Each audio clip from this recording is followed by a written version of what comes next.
Verdade, imparcialidade.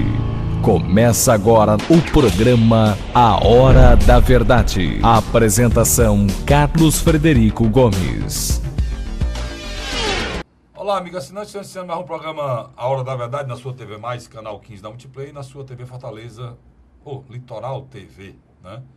Na sua Litoral TV, canal 5 da NET.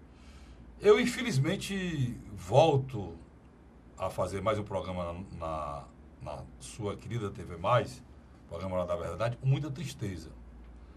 Por quê? Porque eu estou vendo que o povo brasileiro está perdendo a esperança.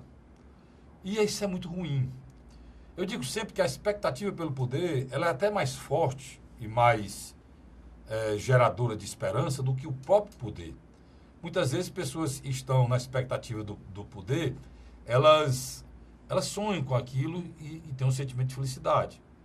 Quando chegam ao poder, recebem menos do que tinham expectativa. E a eleição é um momento que tem muita briga, muita confusão, mas tem muita esperança. Todo mundo está esperançoso em dias melhores. Nós estamos terminando 5 meses do governo Bolsonaro, e não é que eu, ou o cidadão brasileiro, queira que os problemas desse país que não foram resolvidos há décadas, seja resolvido em 5 meses. Ninguém é idiota útil ou inútil para querer isso. Um idiota útil, um idiota que tem utilidade ou não, ou um idiota inútil, ele não pensa isso. O que eu estou querendo falar é que a esperança faz com que você se mantenha no seu canto. Por isso que a eleição é rica. Depois da eleição, quem ganhou governa. Quem perdeu faz oposição. O problema do país hoje é que quem ganhou não governa. As atitudes são todas vacilantes. As atitudes, elas são tomadas, depois existe um recuo, novamente volta ao pensamento inicial e tem um recurso que nunca foi visto. O presidente chegar a recuar 4 vezes e voltar atrás 4 vezes numa decisão só. O Brasil vive um momento complicado. Eu usei uma expressão aqui várias vezes em programas anteriores, que o Bolsonaro estaria aprendendo a trocar um pneu com um carro andando. Não é fácil. O que eu dizia aqui antes, ele não tem experiência. Mas qual é o grande problema do governo? É não focar no que ele prometeu. O ministro Moro tem um projeto de segurança pública do país. Não tem apoio de ninguém. Muita gente que está me ouvindo agora voltou no Bolsonaro por conta do projeto de segurança do país. Que não tem nada a ver com Previdência, que poderia estar andando, mas que o governo, ele tem uma grande fogueira de vaidades. E essa fogueira de vaidades não permite que nada aconteça sem que o outro tenha ingerência, sem que o outro bote o dedo. É muita gente mandando.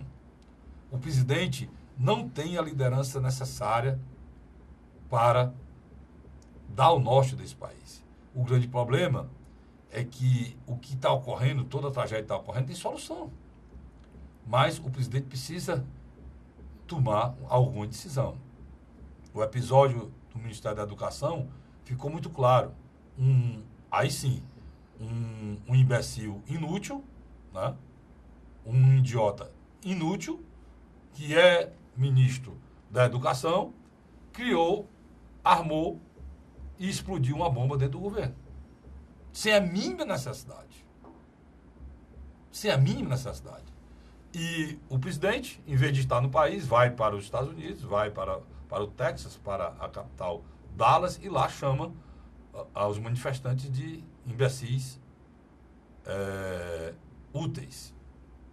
O presidente se esquece que ele não é mais candidato a presidente. Ele é o presidente de todos. Inclusive esses supostos imbecis úteis, ele está falando. E ele é presidente, inclusive, desse imbecil inútil que é o presidente dele. O ministro dele, da educação dele. Esse tipo de atitude, esse tipo de fala, esse tipo de decisão que ele tomou, e eu acho que tem um pingo de assessoria de chamar os manifestantes de imbecis úteis, isso é de uma insensibilidade, isso é de uma falta de respeito à cidadania que vai criar problema para o presidente do futuro. Eu já vi esse filme. Eu já vi palavras como essas em 2014. Eu espero que alguém da assessoria do governo diga isso para o presidente. Porque o que é que eu quero? Eu quero que meu país tenha um rumo. Eu quero que os empresários voltem a investir. Eu quero que apareça emprego. Eu quero um ciclo vicioso. Eu quero que as pessoas vejam e entendam que eleição, que democracia tem sentido. Isso vai ter sentido se as coisas se passem a se resolver. Agora, do jeito que está, leva a gente aqui a descrença. Descrença em quê? Até na própria democracia. Até na própria eleição. Né? Porque você passar a se desiludir com o presidente com apenas 5 meses, o que é importante eu estar falando aqui? Porque eu estou falando isso em caráter partidário. Eu não quero que um filho meu seja demitido por uma empresa privada que trabalha, muitos, né? Tem um filho que trabalha na empresa privada, porque o país vai mal. Muito pelo contrário. Agora, é preciso que alguém no governo entenda que o governo precisa ter liderança clara e definida. Eu não queria dizer isso, mas eu estou com saudade do Michel Temer. Eu estou com saudade desse que foi solto agora, que foi solto pela segunda vez. Estou com saudade do Michel. A gente tinha um rumo na área da segurança, começou. A gente não teve um crescimento maior por causa daquela denúncia da JBS logo no primeiro ano. A gente não teve outro crescimento maior no segundo ano por conta da greve dos caminhoneiros. Isso sem a reforma da Previdência, sem nada. O Brasil tinha um traçado, por incrível que pareça. Hoje, eu não conheço esse traçado. Vou perguntar a um amigo meu se conhece. Eu não conheço, não. Mas está aqui comigo meu companheiro Marcelo Mendes, que eu chamo sempre advogado, ex-vereador, um amigo que eu me recorro nos momentos de crise como esse, para tentar, com a sua sapiência, com a sua inteligência, me explicar ou me ajudar a entender o que está acontecendo no nosso país. Marcelo, é um prazer estar aqui. Um abraço, meu irmão. Obrigado pelo convite. Um abraço aos assinantes da TV Mais. Você me chamou para uma missão em glória. Tentar desvendar a psique ou tentar desvendar o que está por trás da estratagema ou da estratégia política do atual governo não é algo fácil. Eu presidi, até o ano passado, um dos 2 únicos partidos que apoiaram a eleição do atual presidente Bolsonaro. Apenas o PSL, partido do próprio presidente, e o PROS, partido que elegeu o senador Eduardo Girão, partido que elegeu o deputado Capitão Wagner, o deputado mais votado do Nordeste. Apenas 2 partidos e os outros todos apoiaram ou o candidato Haddad ou o candidato Ciro Gomes, nosso aqui da terra. E hoje, esse questionamento que você faz, eu faço a pessoas mais experientes do que eu. Eu tenho tido a oportunidade de ir a Brasília com frequência para tratar de questões partidárias, porque mesmo não estando mais à frente do PROS, eu tenho me articulado e conversado, já pensando na eleição de 2020, nós temos pensado que será uma eleição sui generis. É importante que as pessoas saibam que a eleição de 2020, pela primeira vez, não terá, por exemplo, as coligações partidárias. Aquelas famosas coligações que permitiam que 3, 4, 5, 6, 10 partidos se unissem para elegerem um vereador, para elegerem um prefeito. Isso a partir de 20 não acontecerá mais.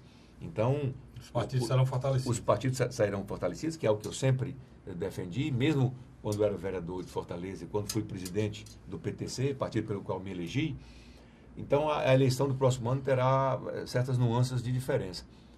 Eu tenho conversado em Brasília com gente mais experiente do que eu, gente com vivência na Câmara Federal, para tentar entender por que, por exemplo, que o presidente Bolsonaro promove ataques gratuitos ao Alto Generalato do Brasil, ao General Santa Cruz, ao General Vilas Boas, né, a quem ele sempre fez excelentes referências, homem, inclusive, que padece de uma doença grave, que o limitou a uma cadeira de rodas. É um homem de bem, é altruísta, é um homem com um grande senso de responsabilidade. Uma semana antes, o presidente atacou o próprio vice-presidente, general Mourão, que era tido, junto com o general Heleno, era tido como o grande guardião intelectual desse governo. É difícil entender. Todos diziam que o presidente Bolsonaro, em que pese ou em que pesasse a inexperiência, ouvia 2 homens mais maduros, o general Heleno que é um grande estrategista, e o general Mourão.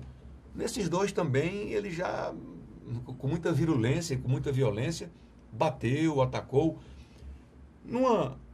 Você citou a expressão que você usou, foi muito correto, foi muito feliz. Cria um clima de instabilidade por nós não sabermos aonde ele quer chegar com isso.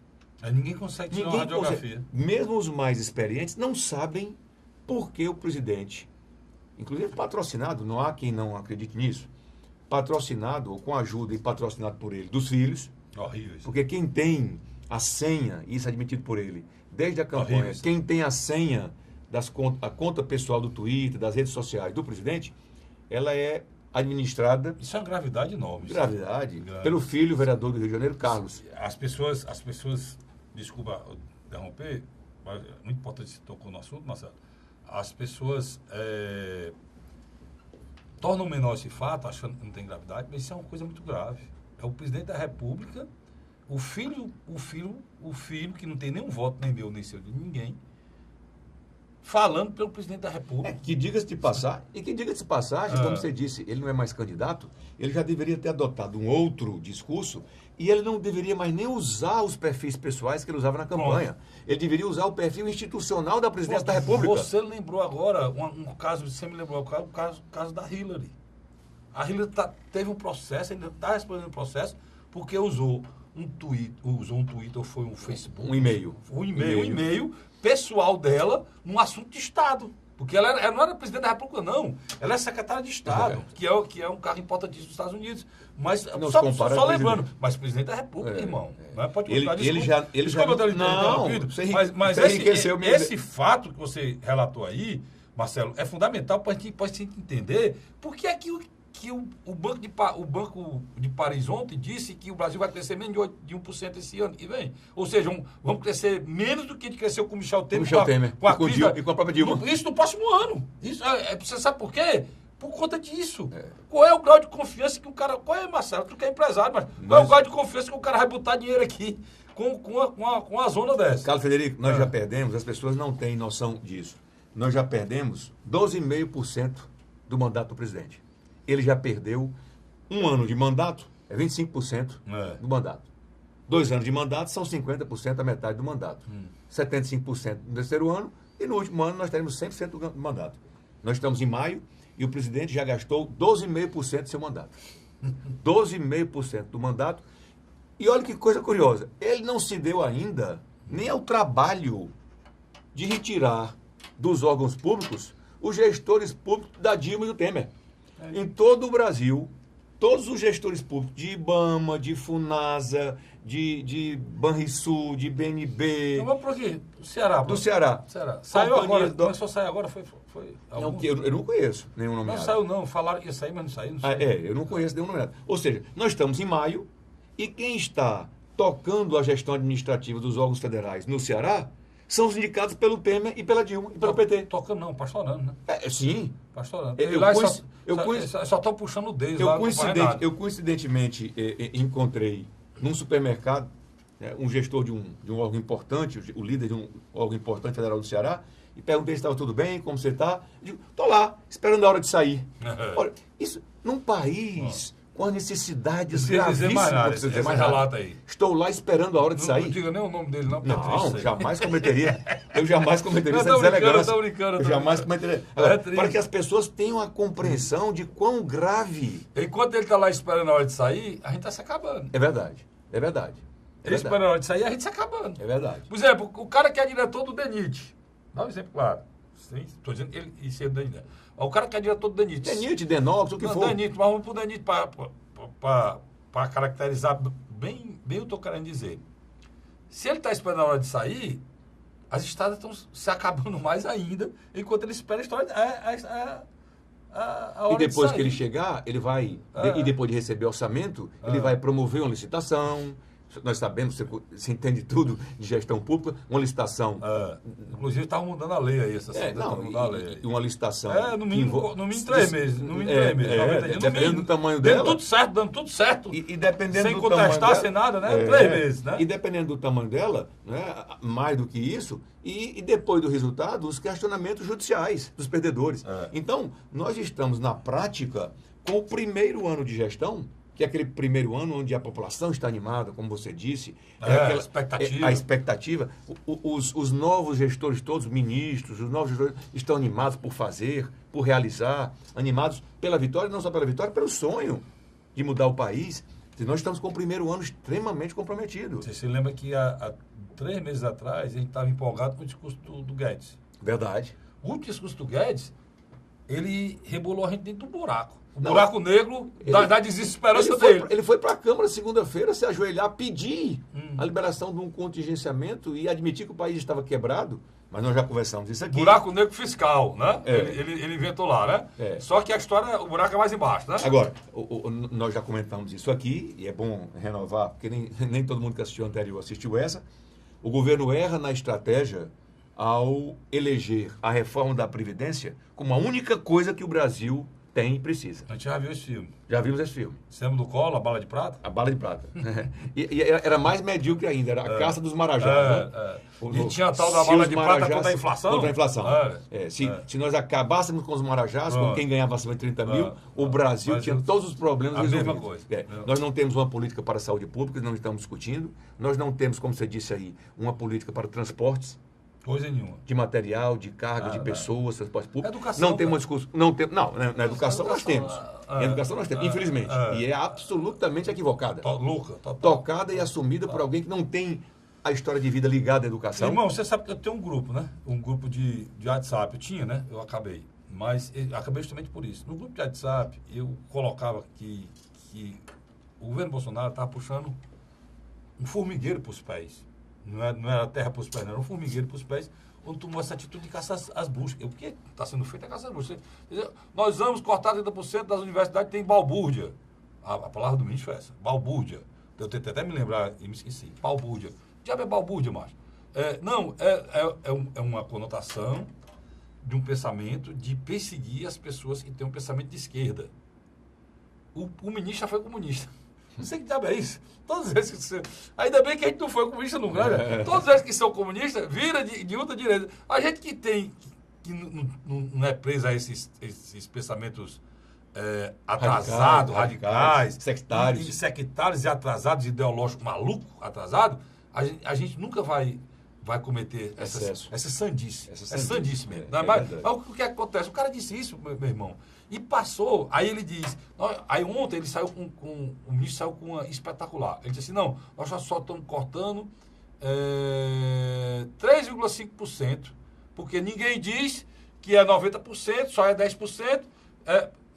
Para você entender esse cálculo do ministro, 90% do recurso do MEC é para pagamento de funcionário. De pessoal. Isso ele pode ser o ministro que for do planeta, ele não pode, a Constituição não permite que ele faça isso. Então, onde ele pode cortar é na despesa essas discricionárias, né? Que você tem que dizer onde é que você gasta, como você gasta. Então, esse só dá 9%. Por isso que ele diz, aí se ele cortar 30% de 9%, meu irmão, é 30% de 9%, mas é o único onde ele pode cortar. Ele diz, não, eu só estou cortando 3,5%. Até quer enganar, mano. Quer enganar a boa vontade e a falta de conhecimento do cidadão. Porque essa despesa discricionária é a única que o reitor conta. Para quê? Para pagar água, para pagar energia, para pagar a pesquisa. Aí tem pesquisas pornográficas. Tem. Pois identifica as pesquisas pornográficas, cara. Chama o cara e discute que aquilo ali não é tema para ele colocar, meu irmão. Aí o cara diz, tem a pesquisa aqui dizendo que o impeachment da Dilma pode haver a mesma coisa para ter o impeachment do Bolsonaro. Se tu acha que isso não pode ser discutido, chama o cara e discute lá, que aquilo pode ser tema. Agora, você colocar isso de uma maneira como foi colocada, aí você, você vê que nível chegou a gente. Estou alongando para não entender. Eu digo isso, tá puxando, isso está equivocado. O Bolsonaro reconheceu que o ministro que saiu não tinha capacidade gestora. Dito por ele, Bolsonaro, por mim, não. Ele disse que o ministro estava lá, não sabia gerir o ministério e botou, agora usando a palavra dela, até eu errei aqui fiquei com dúvida aqui nesse útil e úteis aqui no primeiro comentário, porque é uma coisa que me chocou. O presidente vai e chama. As pessoas estão se manifestando em busca de educação de imbecis e idiotas úteis. Ou úteis. Úteis para quem está fazendo movimento. O presidente se esquece que o PT não faz movimento nenhum mais, não. Só deu gente aí, meu querido Marcelo, porque não foi PT que fez movimento nenhum, não. Foi sindical, não. Foi os estudantes mesmo que foram para a rua, cara. Em busca dos interesses deles. Por isso tinha muita gente na rua. Por exemplo, eu ontem não fiz meu programa de rádio, porque não consegui chegar. Eu tive que ir no centro para deixar a minha filha, que trabalha próximo ao centro, e no caminho, pronto, fiquei lá. A quantidade de pessoas que tinham no centro da cidade. Há muitos anos eu não via uma manifestação daquele tamanho aqui. Então é necessário que a gente entenda, e o presidente entenda, que quem está falando aqui, fazendo crítica, uma crítica útil como a minha aqui, e a do Marcelo, é porque a gente quer o bem. A gente quer que a gente, como não tem interesse partidário contra ninguém, a gente quer que esse governo funcione. E já, no segundo bloco, eu vou falar de uma pessoa que foi para a tribuna da casa e fez um discurso, e eu vou discutir já se eu posso botar o discurso dele aqui ou não, para que você veja esse discurso. E ele está dizendo exatamente o que ele está dizendo. É preciso que vocês se definam, é preciso que vocês digam o que vocês querem. É preciso que vocês tenham uma postura definitiva das ações que vocês querem tomar nesse país. Desculpa até alongado, mas o que eu estou querendo dizer, por exemplo, eu estou falando do Capitão Wagner. O Capitão Wagner foi lúcido, corajoso, foi para a tribuna da casa, e eu me senti contemplado como cearense, como deputado federal, de ouvir um deputado dizendo a verdade na tribuna. Aqui ali só houve besteira ali. Mas a verdade, quando queriam passar o capitão como mentiroso, né?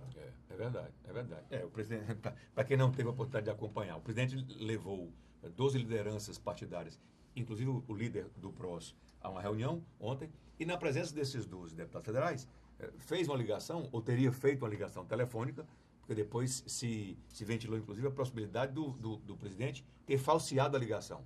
Pegou o telefone e, na verdade, não estaria falando com o ministro. Né? Conversou com o ministro e garantiu aos deputados que não haveria corte, que não haveria... Né? Agora, no dia seguinte, né, a líder do governo, que é uma pessoa... até nisso o governo foi infeliz. Total.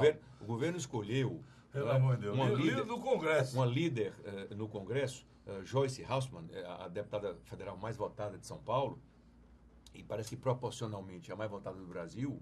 Tivemos também o próprio filho dele, mas ela foi, né, proporcionalmente a mais votada. A líder do governo é alguém, e eu tenho transitado em Brasília, nos corredores da Câmara Federal, é alguém que, não sei se dizem a ela, mas o que não dizem a ela, eu sei. O que os deputados dizem entre si é que é arrogante, prepotente, truculenta, violenta, entra e sai nos gabinetes, entra e sai no próprio plenário, na sala das lideranças partidárias, não cumprimenta ninguém, não fala com os colegas deputados, né? Quando precisa se referir a algum deles, é de maneira... né, deselegante, contestando. Mas o que ela fez aqui? Ela foi dizer, depois do presidente, depois dos 12 deputados visitarem o presidente, ela foi dizer que os deputados estavam mentindo. Que o presidente não teria ligado para o ministro e que o presidente não teria dito que não haveria o contingenciamento. Ela disse que era um boato. O próprio ministro ontem, na sabatina, tentou explicar. Ele disse, não, olha, houve um telefone sem fio. Usou essa expressão. Na verdade, o presidente acertou. Ele disse que não haveria corte, porque na ligação eu expliquei que aquele não era um corte, era um contingenciamento. Então, o presidente disse que não tinha corte. É demais, né? Faz então, besta, né? Agora, se há um mal-entendido, que os mal-entendidos acontecem, que a líder diga, olha, eu queria esclarecer que ontem houve um mal-entendido por oportunidade da visita dos deputados ao presidente Bolsonaro, houve um mal-entendido. Quando o presidente ouviu do ministro a palavra contingenciamento, repassou como sendo ou como não havendo corte, mas ele se referia a contingenciamento, mas os contingenciamentos existem. Tal. E não colocar deputados da base, deputados como o deputado Capitão Wagner, que carregaram um peso muito forte, carregaram um fardo muito pesado no ano passado, e como eu disse, foi uma das poucas lideranças institucionais, no Ceará houve um amplo apoio popular à candidatura do presidente Bolsonaro. Mas de liderança institucionalizada, apenas o deputado Heitor Freire, né, que nem deputado à época era candidato, e o deputado Capitão Wagner, esses dois institucionalmente foram os únicos que apoiaram aqui o presidente Bolsonaro. Verdade. Então, deveria existir, no mínimo, Respeito. se não gratidão, respeito. Mas olha, não houve gratidão ao Bebiano. O chefe da Casa Civil. Quem carregou a mala? O chefe da Casa Civil. Quem carregou o piano? Antes de Bolsonaro acreditar que ele, Bolsonaro, seria viável e que a eleição dele seria possível, Bolsonaro largou a vida de advogado, largou seu escritório para acompanhar sozinho o Bolsonaro naquelas viagens, o Bebiano, para acompanhar sozinho o Bolsonaro naquelas viagens. No primeiro mês de governo, ele expõe o Bolsonaro, né, ridiculariza, humilha publicamente por intermédio do filho, né, enforca e mata em praça pública através das redes sociais do Bebiano. E tem feito muito mal. E tem feito isso com todo mundo. Muito mal. Então isso cria um clima de instabilidade, e apenas para terminar meu raciocínio. Hoje, nos corredores da Câmara Federal, o que os deputados falam entre si e intimamente pensam é o seguinte: se essa confusão, né, se esse embaralhamento geral, né, se essa virulência acontece contra quem é do time desde o primeiro momento, o que não vão fazer conosco na Câmara? O que não vamos fazer com as lideranças políticas? Quando se vai a uma reunião com o presidente diz algo, você vai ao plenário, diz que conversou com o presidente, diz qual é o assunto, e é imediatamente humilhado pela líder do governo, é imediatamente desmentido pela líder do governo, né? Então, é esse clima. Lembrando que essa líder é a mesma criatura que forçou a barra do lado do Bolsonaro naquele tempo para dizer que as eleições eram fraudulentas. Ela ganhou a eleição dizendo que o sistema de votação eletrônica que a gente usa no país era fraudulento. E no primeiro encontro dele eleito, antes da posse, mas já diplomado, no primeiro encontro dele com a ministra Rosa Weber, pediu desculpas. Então, Quem capitaneava essa mentira? Quem capitaneava essa loucura? Essa criatura, essa louca. Joyce Hausmann. Essa louca, que essa mesma criatura do governo Bolsonaro, eu estou só ratificando os equívocos que você está falando desse governo. Essa mesma criatura foi a que disse que a crise de segurança que aconteceu no estado de Ceará foi provocada pelo governador. Ela teve a coragem de dizer isso. Ela, aquele Kim Kataguiri, que já rompeu com o governo Bolsonaro. Ele já rompeu também. Pois é, ela e aquele outro idiota disseram que a crise aqui, que a gente estava morrendo aqui, tempo de morrer, foi forjada pelo presidente para provocar. Rapaz, foi o raciocínio mais louco que eu ouvi na minha vida. Uma intervenção que não pudesse haver a reforma. Rapaz, isso foi dito para essa mulher, meu irmão. Ao ponto de ela depois ter que pedir desculpa. O nível é baixo.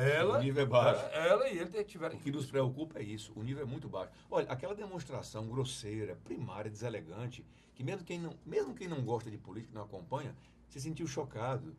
O ministro da Educação, do lado do presidente, ir a uma demonstração, ir a uma aparição pública para apresentar o programa de cortes nas universidades de ensino superior e levar 4 caixas de chocolate, despejar as caixas de chocolate e utilizá-las como exemplo prático. Aqui eu tenho 100 chocolates, só estou pedindo a vocês para deixar de comer esses 3 chocolates.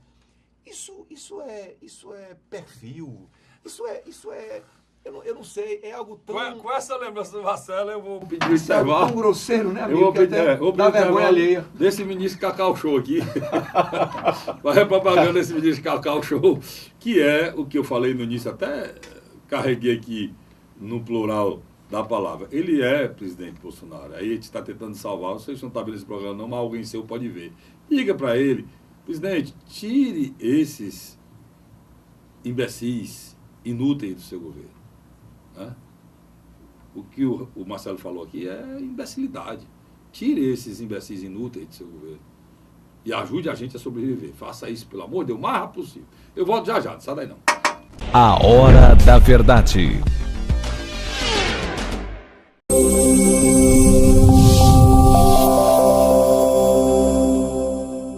Se você encontrar larvas do Aedes aegypti, haja imediatamente. Jogue a água fora e vire as garrafas. Ou use para decorar sua casa. Não deixe água parada. Entre em ação. A melhor defesa é a prevenção. Para promover a cidadania, democratizar os serviços públicos e reforçar ações sociais por todo o Ceará. A Assembleia Legislativa criou a Ideia Certa, um conjunto de ações para informar e conscientizar a população sobre diversos temas, como direitos das crianças e o combate à violência contra a mulher. Participe e venha com a gente mostrar que uma ideia certa pode melhorar o dia a dia de todos os cearenses. Assembleia Legislativa do Ceará.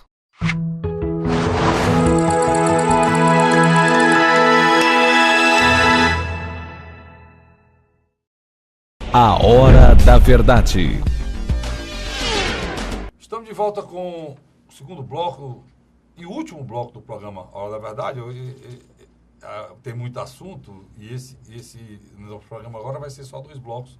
A gente esticou muito no primeiro bloco. E eu queria iniciar logo pedindo para você ouvir agora e ver, assistir esse vídeo do Capitão Wagner na tribuna da Câmara Federal, falando exatamente desse desencontro, dessa falta de liderança, dessa falta de respeito do presidente da República com o seu poder. Não sei se eu estou fazendo entender. O presidente da República está desmerecendo, está destruindo o seu poder de líder, de a figura maior desse país, que tem a missão de nos conduzir. Quando ele toma decisão, recua e recua do recuo. Ouça o que o Capitão Wagner diz nesse vídeo para você concordar comigo. A Hora da Verdade. Senhor presidente, queria registrar os parlamentares aqui ainda presentes que eu me surpreendi, até para me acostar a fala do novo deputado, que eu estava lá na reunião. Eu estava no Colégio de Líderes e lá fui convidado pelo líder do governo aqui da casa para ir até o Palácio Planalto para tratar tanto da questão da MP 870, como também para tratar dos cortes da educação. Fomos acompanhados também pelo líder do PSL, delegado Valdir, e me surpreendo agora com a notícia, tuitada aqui pela líder do governo do Congresso, dizendo: atenção, o ministro da Educação com quem estou agora garante que o contingenciamento nas universidades permanece. Informação confirmada pela Casa Civil e pelo ministro Paulo Guedes. O governo Jair Bolsonaro sabe o que faz. O resto é boato barato. Se há boato barato, quem criou o boato foi o governo. Eu não vou admitir, sendo aliado do governo, ser chamado lá no Palácio do Planalto para tratar de uma questão séria como essa, presenciar o presidente da República pegar um celular, ligar para o ministro, na presença de vários líderes partidários. Estava lá o líder do PROS, o líder do PV, o líder do Podemos, o líder do governo, o líder do PSL, e com todas as letras o presidente disse: a partir de agora o corte está suspenso. Se o governo não sustenta o que o presidente falou na frente de cerca de 12 parlamentares, não sou eu que vou estar por mentiroso, deputado Marcos, aqui na presença dos companheiros parlamentares e perante a nação, não. Se o governo não teve o peito para sustentar a determinação do presidente, que foi feita na presença de 12 parlamentares, não sou eu que vou estar como mentiroso perante a imprensa e perante a nação brasileira. Lá eu disse para o presidente Bolsonaro que votei nele, no primeiro, no segundo turno, e queria ajudar o governo a acertar, mas desse jeito o governo está demonstrando mais uma vez que está batendo cabeça. Como é que o líder do governo na Câmara, o líder do partido do presidente estavam presentes, e vem a líder do Congresso e diz que é boato? De quem é o boato? Quem foi que criou o boato? Quem criou o boato foi o governo, que voltou atrás e depois voltou atrás de novo, recuou 2 vezes. Então, presidente, queria registrar, com todo o respeito que tem ao presidente que eu votei, com todo respeito aos demais membros do governo, que eu não admito ser chamado de mentiroso. Espero que os demais parlamentares que estavam na reunião amanhã possam indagar o ministro da Educação se ele recebeu uma ligação telefônica do presidente, porque ou o ministro está mentindo ou o presidente não ligou para ele. Será que o presidente forjou a ligação na nossa frente? Tenho certeza que não. Então que o governo possa se pronunciar e possa ter o peito para dizer: estou cortando mesmo e pronto. E não fazer o que foi feito nessa reunião agora à tarde, onde foi ligado para o ministro da Educação, na presença de vários parlamentares. Está aqui o líder do meu partido, o deputado Tonico, presenciou, e tenho certeza que vai confirmar, presidente, assim como os demais parlamentares que lá estavam presentes. Ou o governo se organiza... Concluir. Eu disse isso para o presidente da República. Ou o governo se organiza, e eu disse lá na cara do presidente e dos demais deputados que estava batendo cabeça. Porque estava batendo cabeça o PSL, está batendo cabeça a família do presidente, está batendo cabeça esse guru lá dos Estados Unidos que fica atrapalhando, ou o presidente assume a liderança dessa nação, ou de fato nós vamos ter um problema grave de falta de condução desse país. Então que fique registrado que se boato ocorreu, e se o boato é barato, o boato é do governo e não meu. A Hora da Verdade. Você viu aí o capitão, Marcelo, você viu aí o capitão dizendo que é chamado para reunião, não foi atrás não, foi chamado para reunião no Palácio do Planalto com o presidente, com 11 líderes, e lá nessa reunião, como você já explicou, eles mostram a indignação com o presidente, com a decisão errada do ministro, e depois o próprio presidente desmoralizado por essa criatura que você falou aí. A gente comentou no final do segundo bloco e agora eu botei o vídeo para que eles entendam o que a gente está falando, né, Marcelo? É esse clima de instabilidade, é esse clima de não ter norte, é essa alteração de humor do presidente, seja nas redes sociais, seja nos ministérios, seja no Senado e na Câmara, é isso que está criando um clima que é perigoso para o Brasil. Muito perigoso. E você se lembra que nos programas nós nos referimos àquela emenda que foi muito rapidamente retirada pelo presidente da Câmara da gaveta, que desde 2015 repousava e foi em 24 horas aprovada, que dizia respeito à questão do orçamento, né? Muita gente só lembra das emendas, que tornavam impositivas as emendas. Mas aquela alteração, ela traz no seu bojo também uma série de outras mudanças orçamentárias, e aqui eu vou logo me referir, vou logo me antecipar. Lembremos que Dilma Rousseff não foi caçada porque encontraram dinheiro nas contas dela. Dilma Rousseff foi caçada porque teria promovido a famosa pedalada fiscal, que todo presidente anterior a ela promoveu. Mas havia um momento político, havia a vontade política, aquilo foi meramente né, uma justificativa institucional, legal, jurídica para derrubá-la. Não estou entrando no mérito se certo ou se errado. Mas a aprovação daquela medida, né, trazendo mudanças na questão da aplicação orçamentária e das emendas, eu disse aqui que aquilo seria usando uma expressão grosseira, aquilo seria uma ratoeira para pegar o presidente. Veja, ontem a mídia já trouxe com muita clareza que depois da abertura das contas, né, da quebra do sigilo do senador filho do presidente, já foram identificados 4 crimes. Lavagem de dinheiro, peculato, enriquecimento ilícito, a propósito da história do Queiroz, do famoso Queiroz, assessor dele. Eu não tenho dúvida que o futuro e o mandato desse rapaz, esse está comprometido.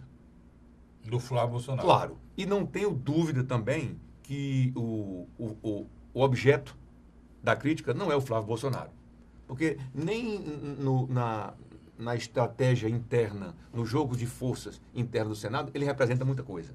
Ele não é um senador ativo, não é um senador articulador, ele não tem a força, né, de um Renan Calheiro, de um Tasso Gereissati, ele não tem a força dessa nova, né, geração de senadores que estão chegando aí. O que se quer ao bater, institucionalmente, a mídia tradicional bater e chamar atenção para essa questão do filho, do senador filho do presidente, é atingir o pai. E não tenha dúvida, o que está se montando, né, o que está se preparando, porque isso também não pode ser feito da noite para o dia, né? Você sabe que esses processos são construídos, né, para depois deflagrarem, né, em um processo, inclusive de impeachment. Isso está sendo construído para, ao bater nele, ao promover inclusive um pedido, né, de impeachment dele, isso destruir aquele discurso do pai, né, de correção, de transparência, de combate à corrupção. Ora, se o próprio filho promove, né, inclusive de assessores do gabinete do filho, que também foram assessores do pai.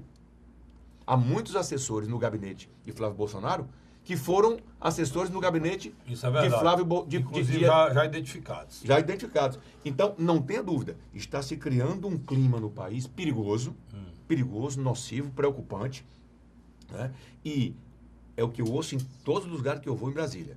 A continuar essa lógica, a continuar essa estratégia do governo de promover ações desarticuladas, tresloucadas. E quando essas ações se revelam equívocos. O governo, como você disse, no lugar de chamar para a conversa, no lugar de ter equilíbrio, serenidade, promoveu o que promoveu ontem com os 12 deputados, inclusive o nosso cearense, Capitão Wagner, promoveu o confronto, jogar os deputados para... Você tem um líder como o Capitão Wagner.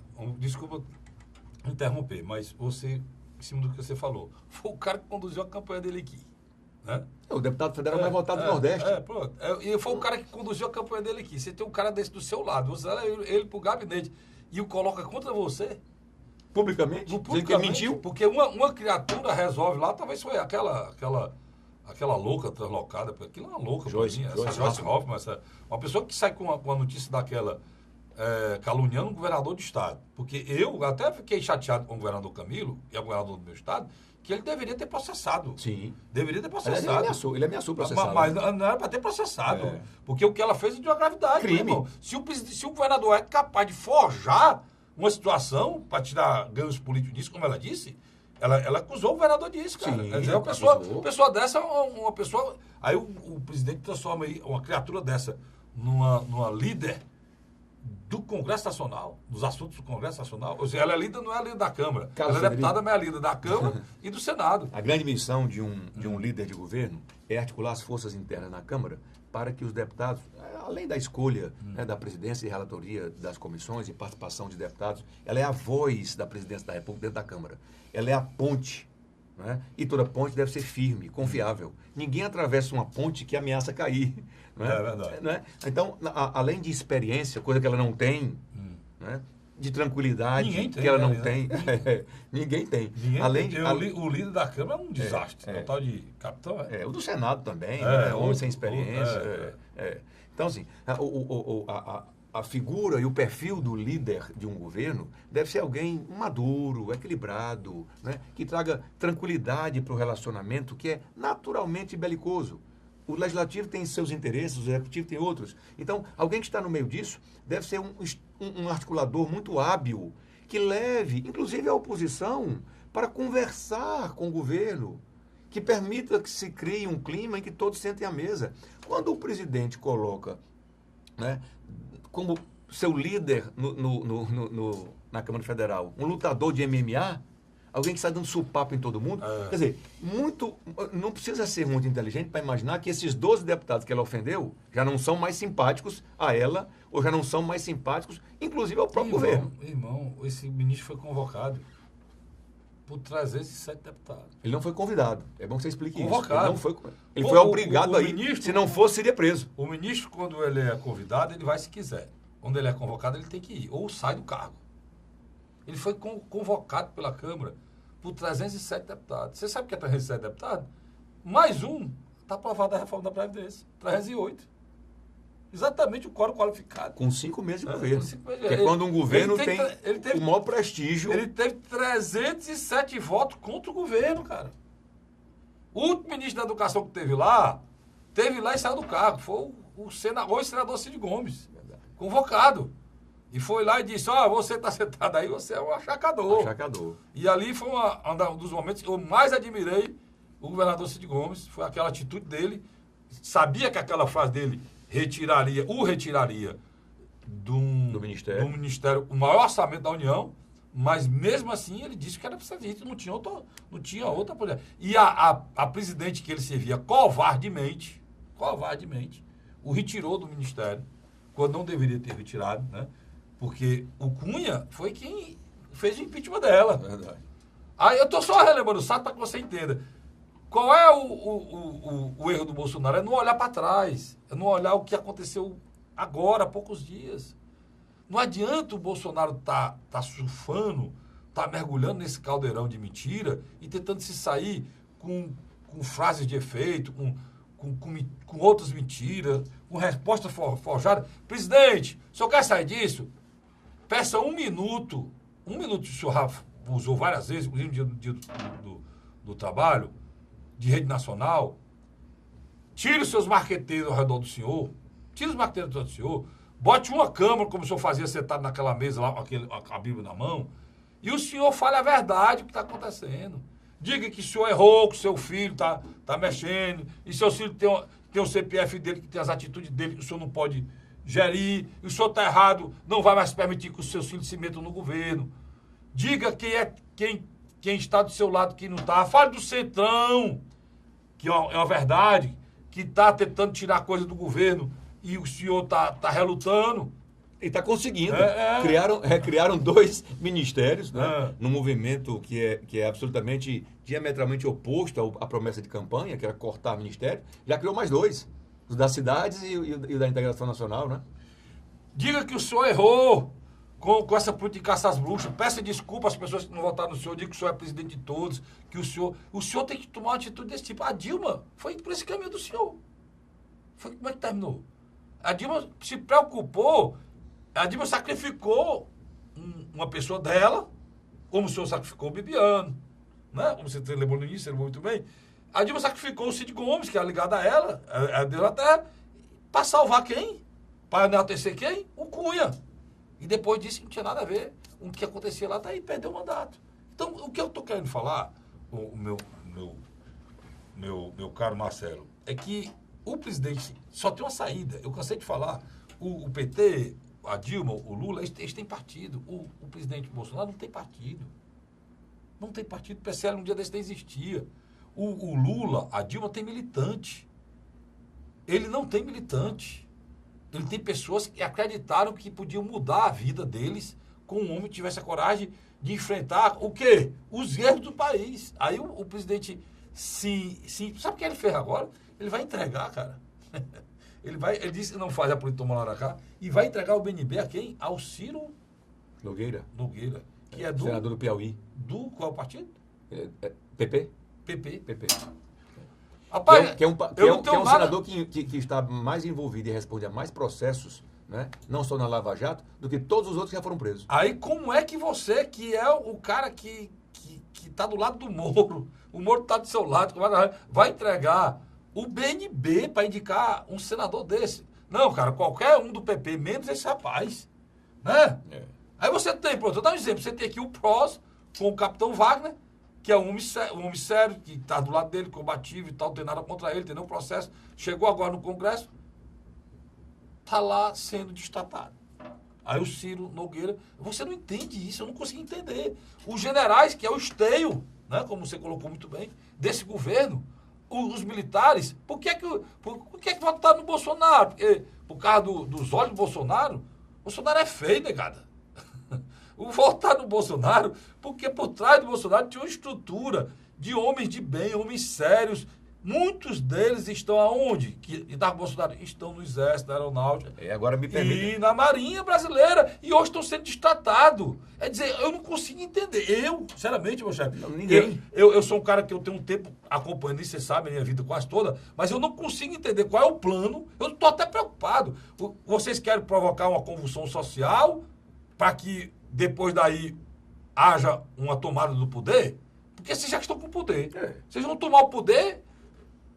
Mas hoje, olha, o que do Carlos Felipe... Mas esse caso, viu cor na cabeça, só para dizer, o que eu estou falando aqui existe. Existiu o presidente democrático, eleito de forma democrática,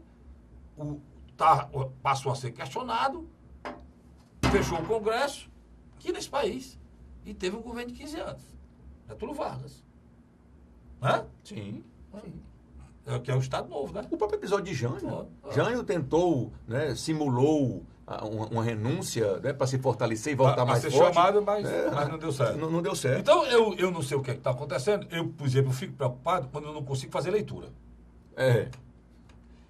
E essa é a minha situação hoje. Eu não estou conseguindo fazer leitura do que está acontecendo. O que assusta não é a leitura ser A ou B. O que assusta é não ter leitura nenhuma. Porque aí nós, como cidadãos, como atores políticos, né, como atores sociais, né, como vítimas, né, no bom sentido da palavra, se é que há bom sentido da palavra vítima, como vítima daquilo que nós sofremos. Porque, veja, as nossas vidas, eu costumo dizer isso, as nossas vidas, principalmente daqueles que dizem que não gostam de política, que não se metem em política, é um grande equívoco, porque a nossa vida é 24 horas e 100% política. Tudo. Do preço do arroz que nós comemos, ao transporte público que nossos funcionários pegam, do preço da passagem do ônibus, né? Da regularização ou não dos transportes alternativos, né? Dos Ubers, dos mototaxistas, tudo. Isso é mais claro, o cidadão que voltou para casa hoje, que foi lá na bodega, comprou 4 ovos para almoçar. Ele foi na bodega, comprou 4 ovos, 4. Ele, para a mulher, para os 2 filhos, para almoçar, porque está desempregado. Talvez a vida dele dependa muito mais da política e tenha muito mais do que com um deputado eleito, que tem um bom salário. Esse depende muito mais da política do que o rico. Muito mais. Porque eles lá, o que me revolta é que eles lá, cara, muitos deles estão discutindo um bocado de coisa sem sentido e não estão preocupados com isso. Esse é o grande problema. Esse que eu estou falando aqui, o cidadão desempregado que está com a luz cortada, que está cozinhando num fogareiro, nós estamos voltando ao passado, cara.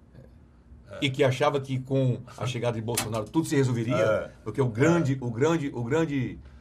mal foi embora, que seria o PT. Eles se lembram do tempo da ditadura, ou seja, dos governos militares, que o cidadão tinha uma certa estabilidade.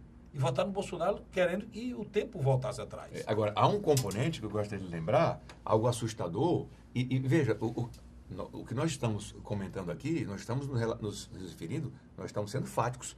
Nós estamos avaliando e analisando fatos. Eu não estou fazendo juízo de valor ou querendo, né, que aconteça isso ou aquilo. Não é isso. Mas fique tranquilo em relação a isso. E quem acompanha esse programa sabe que ele não é partidário. Né? Nem vai ser nunca. Né? Mas o que mais me assusta com relação... E eu gosto de você vir sempre aqui justamente porque... É um prazer, sempre. O Marcelo, apesar de ter mandato, provavelmente vai ser candidato, alguma coisa, o Marcelo faz a avaliação com a clareza que eu faço. Né? E isso, clareza de quê? De não estar preso a subterfúgio partidário, né? Ele, por exemplo, o partido dele apoia o presidente, mas ele está fazendo crítica aqui ao presidente. E isso aqui... É da democracia. Quem não souber conviver com isso, é melhor não estar vivo. É melhor não estar vivo. Continue, desculpa ter interrompido. O que mais me assusta é que, quando se fala em golpe, qual era a grande preocupação de quem não simpatizava com Bolsonaro ano passado na eleição? Esse cara é militar, cercado de militares, ele vai promover um golpe contra as forças civis, fechar o Congresso e os militares vão voltar ao poder. Hoje, qual é o quadro vivenciado por todos e não negado mais por ninguém? Ele criou uma animosidade entre os altos generais e o Exército, que hoje o próprio Exército não é mais simpático como era no ano passado. E vejam, o vice dele não é um civil, o vice dele é um general. O Exército hoje é mais simpático, por incrível que pareça. E olhem a gravidade do que eu vou dizer. Olhem a gravidade do que eu vou dizer.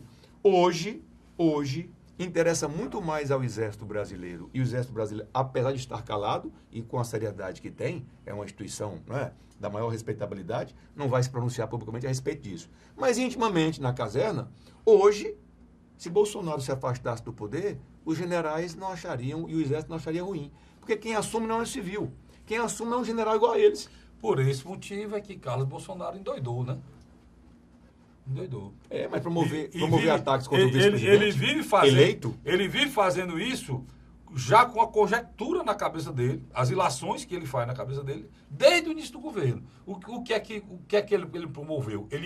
Ele foi, eu posso dizer com certeza, esse rapaz foi um dos que contribuíram mais para transformar o governo Bolsonaro no governo fraco que é hoje. Com ou sem autorização do pai, Carlos Frederico? Aí eu não consegui entender. A leitura que não dá para fazer, né? Você disse, mas o que o Marcelo colocou aqui dessa história do Twitter... Cara, quem tem a senha é ele, do pai. O pai não mexe no Twitter. Isso enfraquece... Quem é o líder? O cara que votou no Bolsonaro, vamos supor que o Ayrton é meu cinegrafista aqui, e votou no Bolsonaro. Ele votou no Bolsonaro e fica triste. Porque o que é que ele queria? Ele queria um presidente forte, que enfrentasse os nossos problemas e resolvesse os nossos problemas. Não vacilante, né? Como é o atual. É isso que eu quero que o presidente faça. Né? Assuma a função, ele querendo ou não, ele foi eleito com voto popular, cara.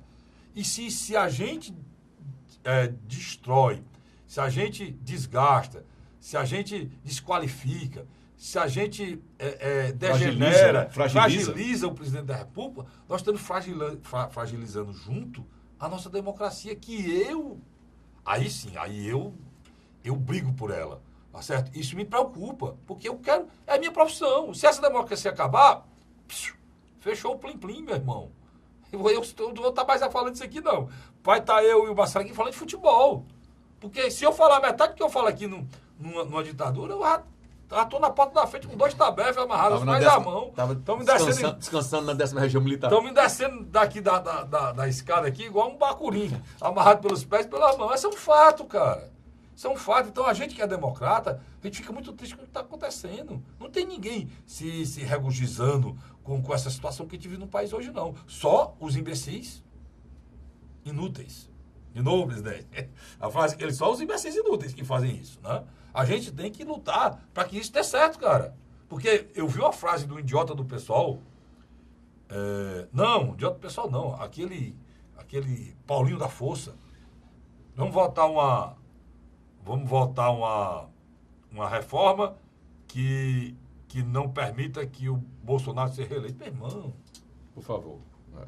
Não vamos votar a reforma para o bem do país, não. Não vamos votar a reforma porque ela é ruim para o Brasil, não. Vamos votar uma reforma do tamanho que me sirva politicamente. É isso que a gente votou no Bolsonaro para acabar, bicho. Atacar o presidente é comprometer a nação. Atacar o presidente é ir contra as instituições que você mencionou. E não só a democracia. É atacar os partidos, é atacar o que é mais sério e mais grave e mais importante da democracia. A vontade popular. Bem ou mal, a vontade popular foi que Bolsonaro vencesse a eleição.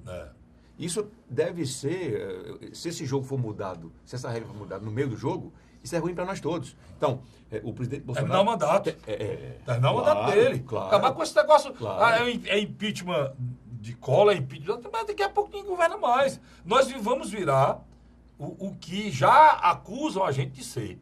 Republicana de banana. Você fala que porque na América Central, onde tinha um golpe em cima do outro... Era um grande produtor de banana, por isso que usa essa mais. Nós vamos virar, não estamos na América Central não, mas vamos virar um grande país, uma república de banana, um país que é a 8ª economia do mundo, cara. Isso é uma loucura, macho. Se não de banana, de soja, né? De que soja. É a nossa maior plantação. Agora você vê, o presidente da República está onde? Deve ter Nos voltado. Estados Unidos recebendo um prêmio. Recebendo um prêmio. Prêmio de quê? Quer dizer... Não fez nada ainda. Quer dizer, é uma loucura, cara. Meu Deus do céu. Loucura. Quer dizer, assessoria zero. Zero, não tem nada. O Bolsonaro não tem assessor. O Marcelo, é claro, cara.